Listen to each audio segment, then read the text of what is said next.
Good afternoon, and welcome to Beware of Spoilers. I am Adam. I have now seen Violent Night, which was under my radar up until very recently. It was not a movie that I had really any interest in seeing. It looks like I hadn't heard anything about it, but the name Violent Night, it was kind of one of those things where I saw it was coming out, I'm like, is this gonna be a horror movie? And it's like, I might see it. And then I saw the trailer. And this trailer is just fucking insane. When I saw it before some movie a few weeks back, I was like, this movie looks absolutely unreal. It looks fucking ridiculous in the best possible way, where it's like, I don't know where they got the money to make this, who the fuck, thought this was a good idea, but, bravo to that person for having that foresight, because I watched this movie right now, and I gotta say, it is easily the best action movie I've seen this year. It is just, it is the most, when you see that trailer and you see the TV spots and you read stuff online about it, it's like, okay, it's Die Hard with Santa Claus instead of, a cop. And you're like, okay, well, that just seems kind of weird. In the grand scheme of things, how would that work? That might not feel quite right. But, it worked. And not the least of which because David Harbour's great at what he does. He's just fantastic in this movie. But it's just, the action is so well directed, and it's just, I didn't think this was going to, do what this movie was going to do. It is just everything about it and everything it executes, it just does so well. There are these long take action sequences. They're some of the best action sequences, in a movie this year. There are these, heartfelt moments with the characters. I do have a few gripes. The movie's not perfect. I mean, look, I think that the movie spends a good amount of time trying to convince you that everyone in this family is a piece of shit. Except for, the main family with the little girl and, the mom and the dad. But everyone else are kind of this family's a piece of shit, where it's they sent money to the Middle East, the government sent money to the Middle East through this family, and then the family pocketed it and said it got lost in the transition, and they just pocketed $300 million, kept it in a vault in the bottom of the house, and that's what the whole heist is over. But, I feel like the thing is, I'm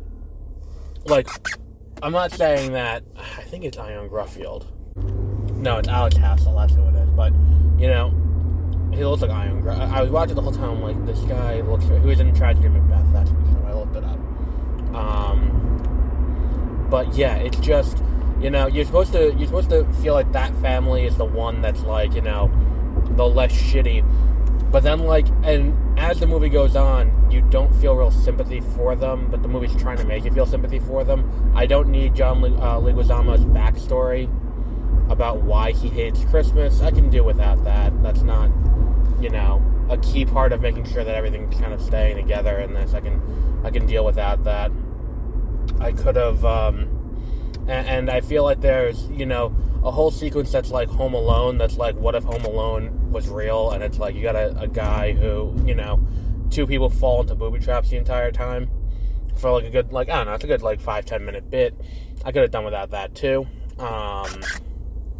But it's an interesting kind of thing, and it's I feel like it does try to grapple with bigger concepts, but that's not what you're here for. You're not here to deal with the bigger political implications.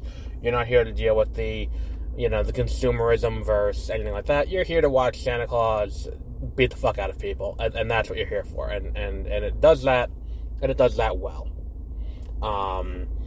And it's just entertaining the entire way through. I was not anticipating this movie being as good as it was. It's just I don't know, it's everything just so well shot. It's just the production design of this house is great. I love the the action sequences, these long action sequences set to music. The sound mix is a little off, especially during those action sequences where it can get very loud. but I just think everything about this movie just kind of functions perfectly. Everything about it works just as it needed to make this movie an enjoyable experience. And look, we're not looking for something, fantastic. Like, this movie lives in the realm of the ridiculous.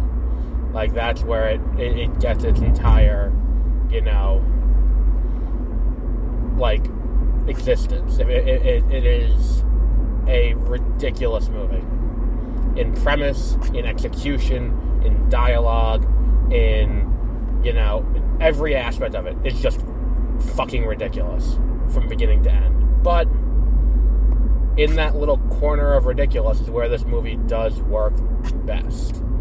And because it leans into that, and leans into it without a shred of shame or irony or anything like that, it just goes all in on how batshit this movie is. And because of that, it works. I think that had they done this and kind of shied away from some of the more ridiculous aspects of it, it wouldn't have worked. But it's just, if you're going to go for this tone, go all in for this tone. It's the kind of thing where it's like, if I saw this movie in, like, another movie on, in a comedy, or it's on TV, like, if it's, like, one of those things that was, like, in Bros, when they show all the Hallmark Christmas movies that are, like, a polyamorous Christmas and stuff like that.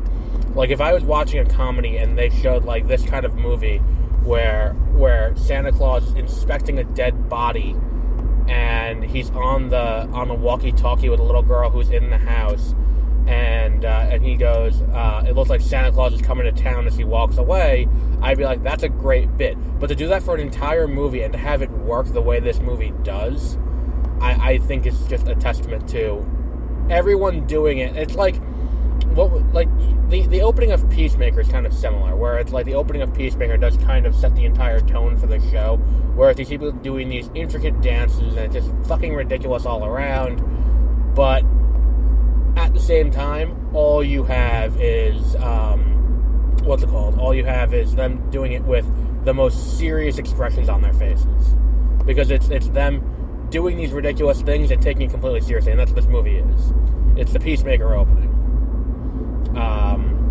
But if you haven't seen Violent Night yet, go out and see Violent Night. It is so worth the effort. It is so great to see how well made this movie is. Like, it is one of those things where it's like, this is going to be a go-to now from here on out for me, I think, for a holiday movie. Because of just how well everything works. And it's the kind of thing where it's like, if I saw this in a direct-to-DVD bin at Walmart, I would not have picked it up. But now that I've seen it, I'm just thrilled. And in terms of trailers, every time I see that trailer for Quantumania, I'm just like, I'm all in on this fucking movie.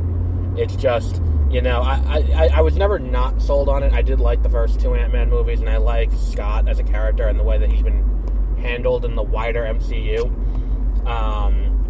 But seeing that shot, like, seeing that movie where it's like Kang is coming down on the platform, and it is that's going to be something special. I think we're going to be looking at something that's going to reshape the way people are feeling about the MCU at the current phase.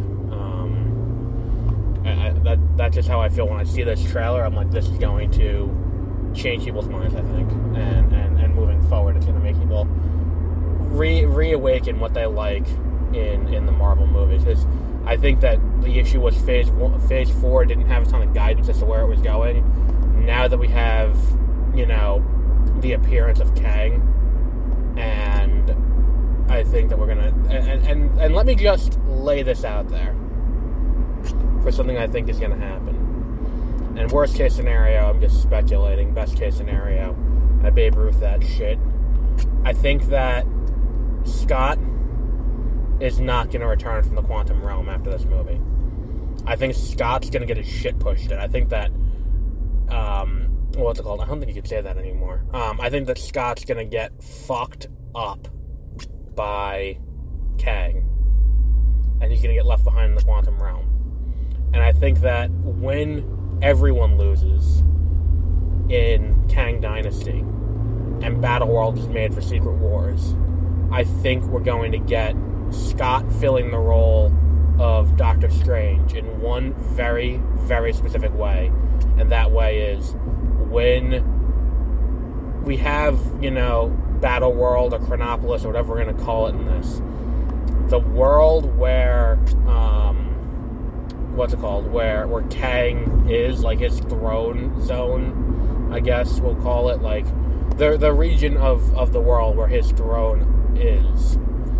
When that happens, Scott's going to have a completed Infinity Gauntlet there.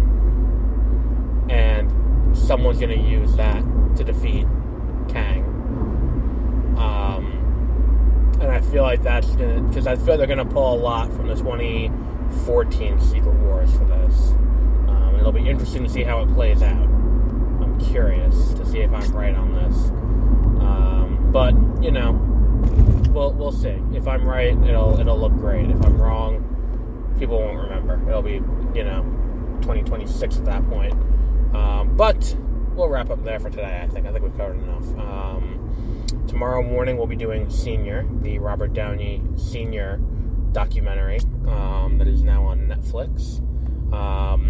And I think I think we're going to end up catching up on Titans before Doom Patrol next week. But I do need to catch up on Titans. But until our next episode, have a great rest of your week.